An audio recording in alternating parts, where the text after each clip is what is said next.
Hello everyone, it's Lel, and it's time to talk about episode 37 from Tropical-Rouge Precure, which was Game Changer. What an episode. This episode is art. Honestly, I've been a Precure fan for so long, and Precure is always able to make my jaw drop. Precure is always able to surprise me, and this is why I love, episodes like this is why I love this franchise so much. What a great episode. Honestly, one of the best of the season, one of the best from the franchise, let's be honest here, because, oh my god, it didn't really have that stellar animation and those crazy fighting scenes we love, but it had everything else. And I feel like if we were to talk about the character construction and the world building from Tropical-Rouge, it all culminated in episode 37. I'm mind blown after this. I am mind blown. So we know that the girls lost the last battle and they lost the sea ring, so everything now is lost and they wake up in Grand Ocean. Kururun wakes them up. Kururun is so cute. And they enter the Grand Ocean Palace and they start looking for the queen. They start they're trying to go back to where they were before. And they go around Grand Ocean. We see lots of different kururuns in pictures. That was so sweet. And then the girls meet a room full of mermaid memories. So this is the first important information we have. And so when the girls start interacting with the mermaid memories, we see that mermaids came to Earth and they lived with humans. They interacted with humans. But we see that those memories are erased from them for a reason. We don't know that reason yet. I'm so curious. But it's very important for us to know that mermaids and humans had a past. They had a story together. And Laura finds a memory. She snatches it, but she doesn't tell anyone about that memory. And then the girls go to look for the queen. When they find the queen, things start to change a little bit. Manatsu introduces herself and asks for the queen's name, and the queen answers, and the queen has a very beautiful name, which is important because after that the queen starts talking about the witch, and she says that the witch is trying to get her motivation to fill up the fool's casket, and it is sad that the fool's casket, once full of motivation, will grant you immortality, and that is why the witch wants it. The witch wants to achieve immortality. So in the villain's side, we see the witch longing for motivation and longing for the fool's casket to be open so that she can delay things forever, delay things for eternity. And at the same time, we also see Butler very happy that he was able to gather the sea ring, the marine ring, and so the girls are not going to be able to defeat that Yaraneda. And so he takes the Yaraneda to Earth to land, and so that they can see more motivation, and we see the generals talking. So the generals are very happy with the idea of immortality because they won't need to work anymore. Prior to this, in a previous episode, we saw them talking about the casket full of motivation because the casket would probably grant them their wishes. It seems that their wishes are basically not working anymore, and Elda's wish is just living as a child forever and playing forever. But Elda mentioned that Butler is hiding something from them, and she doesn't know what that is. So Butler is shady. He's always been shady for us, the viewers, but he's also shady for the generals themselves. And it's funny that Elda is the one that mentions it. Elda, the child, is the one to notice this kind of thing, to notice this behavior, and mention it in this episode. So then the girls talk to the queen, and the queen says that they need to stop the witch from doing what she's doing. That's their mission and everything. They need to get the marine ring back, and so they need to fight and protect the world against what the witch wants to do. And then we see Laura confronting the queen because Laura found one of her memories from the past. This moment was really cool. Really, really cool because, one, Laura she's always been a character full of personality, and she has never let anyone stop her for anything. But it's always nice to see her doing that against the queen, the person that she looks up to the most and the person that she wants to be one day. But she does that to the queen. She's like, those are my memories. Why were they hidden from me? What's going on here? And so we see Laura's memory. And Laura has met Manatsu in the past, and they spent a whole day together. They had a lot of fun. They were good friends for that day. That was very sweet, and I really loved how that scene went. Laura checking out the memories first for herself, and then a little later, Manatsu joining her, and we continued seeing the memories. Narrative-wise, it was great. And it was also full of emotion because now it seems that their friendship has a symbol, which is the flower that Laura was holding when they met. And Manatsu promised to show Laura another place full of flowers. There are lots of things to consider about this. Adorable, adorable little mermaid Laura. That was so cute. And little Manatsu. Tropical-Rouge a lot when she was younger. I loved that so much. That was so cute. Seeing both of them together like that, it was so adorable. And so, Laura didn't remember anything, but then when it came to Manatsu, she did remember. So let's talk about Manatsu first, because look, there is something that really comes to my mind when I think about Manatsu, which is like her introduction. Fairuz does such a great job voicing Manatsu, and she like, Natsumi Manatsu, anta no namae wa? That line is in my head. It's playing in my head right now. Manatsu asking for other people's names. It's playing in my head right now. Her voice is as strong as that.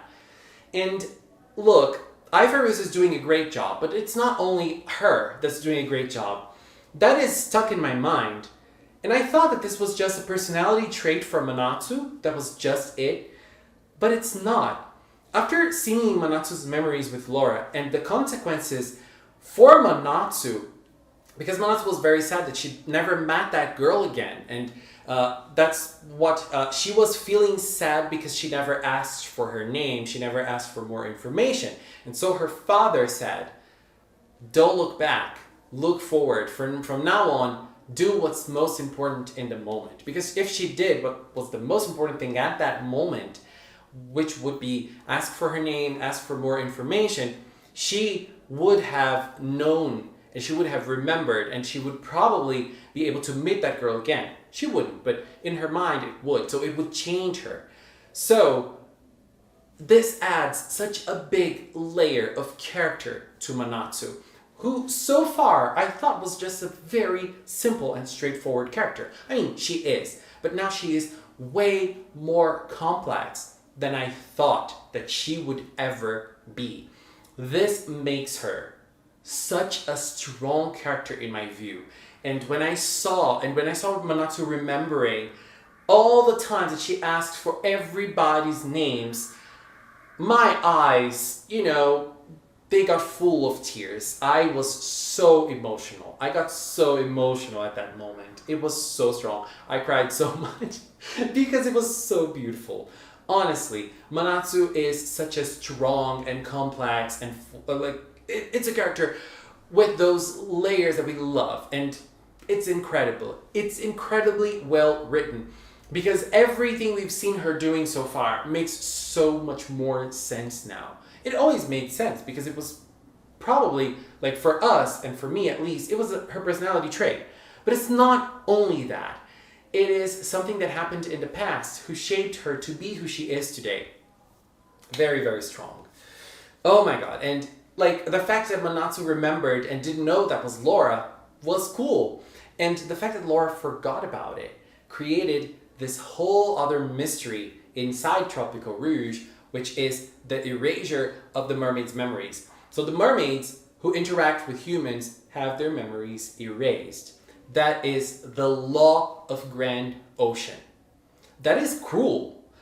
That is kind of dark too. And that is also something that creates a big dilemma for Laura from now on. Because she says that she does not want her memories erased from now on. And like she doesn't want to forget about Manatsu, about Asuka, about Sango, about Minori. She does not want to forget about them at all. She does not want to lose her experiences. She gets very angry about that. But the queen says, there's no way. That is the law of Grand Ocean. you have to respect that. That's how it is. So at this moment, we see how important this law is for Grand Ocean. The queen is probably not an evil creature, and she is not hiding mermaids' memories because she wants the mermaids to suffer or that she hates humans. We don't know the reason,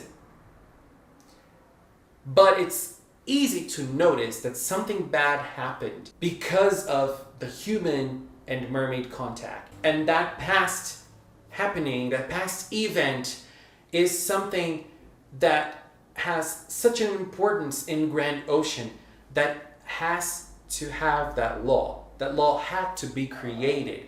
And this cruelty has to be done with mermaids to keep Grand Ocean at peace, and probably for mermaids not to be attacked, because something must have happened in the past. Is it the fight of the legendary cure with the witch?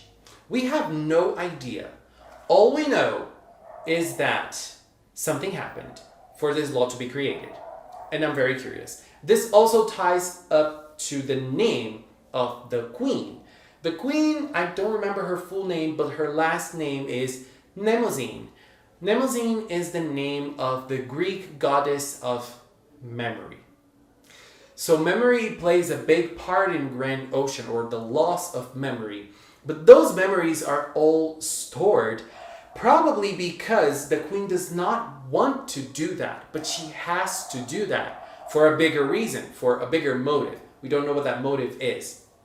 And in today's episode, we also saw the girls looking at the past memories of the mermaids during the cure fighting against the witch. So we kind of see her, and we kind of see some moments of her fighting, and we also see her appearing again because the dresser appears and basically sends a warning to the girls. You have to go up and fight, and that's what it happens. Like, the girls go to the surface and go fight, and it's like the way the queen talks to them, like, go do your duty. It was like, after what she said, it can sound kind of cruel, but I could understand what she was trying to say. So she didn't really sound as cruel to me, and so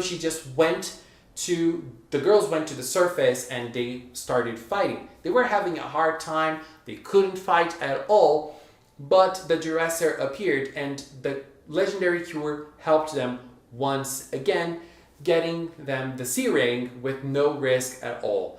And fighting is not a strong suit of Tropical-Rouge at all, so I was not expecting to see something like that in this episode. And we just saw the marine beat dynamic attack, which was incredible. Wow, what an attack. I loved it. We could see that whale, like, it's a dolphin that turns into a whale, and then it just hits the monster with a big splash. That was so cool, like with the tail. I loved that. And the way the girls swim, the way Laura commenced the attack. Love it.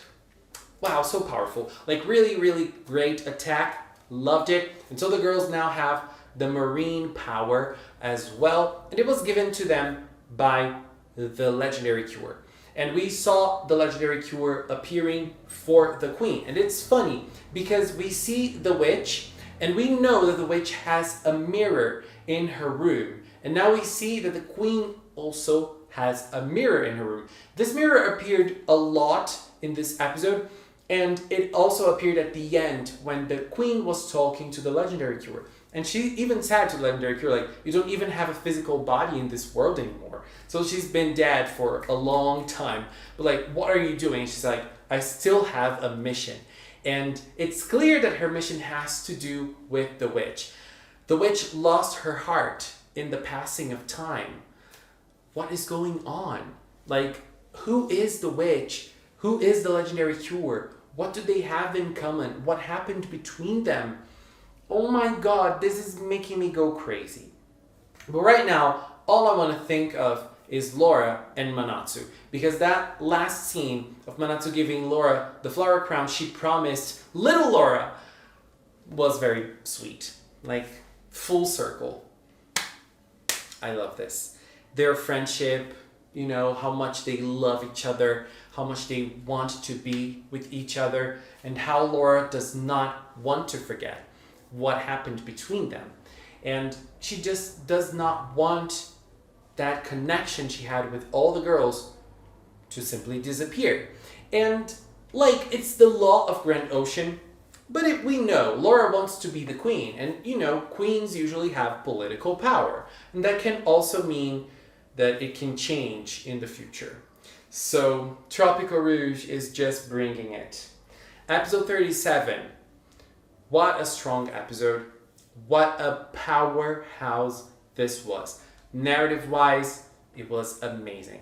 And also, the episode was not beautifully animated. Like, it was not bad, but it was not like insanely beautiful. But the scenes of Manatsu and Laura as children, they stood out a lot. They were insanely beautiful.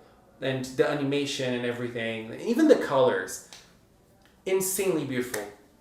Just loved it. And this episode just... Tropical-Rouge is gonna end me. This is peak Precure to me. Loved it. And next week, Asuka is getting the spotlight again. We're gonna see her in a showdown against Yuriko. Girls, this is gonna be everything. Anyways, this was my view on episode 37 from Tropical-Rouge. What are yours? Please leave in the comments and let's keep talking. Anyways, I just want to take this little time to thank the members of the Magical Cinnamon channel. If you are a member, thank you very, very much. I really appreciate your support, and I really appreciate that you stand by Magical Cinnamon. Thank you very much. And if you watched up until now, thank you so much as well. Thank you so much for watching, and until next time, bye bye.